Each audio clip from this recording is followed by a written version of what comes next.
د مړو طرف نه قرباني دی باره کې صحیح حدیث نشته دی د مړو طرف نه قرباني کول. که چېرته یو مړی وي وصیت کړی، پلار تا ته وصیت وکړي چې بچیه که زه مړم شم ما دپاره قرباني کوه، مور درته وصیت کړی،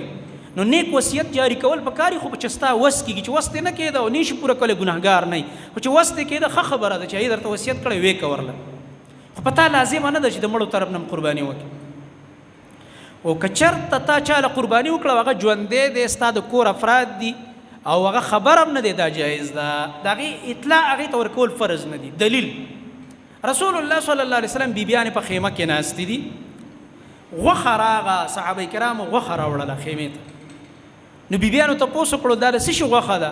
وایي دا رسول الله صلی الله علیه وسلم د بیبیانو د طرف نه قرباني ستاسو له طرف نه کړې ده. ګوره د بیبیانو طرف نه قرباني وکړه او دوی نن پورې خبر هم نه دي، اوس تپوس کوي چې دا څه غوښه ده؟ هلته علما لیکي، امام بخاري رحمت الله علیه دا حدیث راوړي ټول علما چې ګوره د نبي علیه السلام د خپلو بیبیانو طرف نه قرباني کوي، خبر کړی نه دي، دا جایز ده.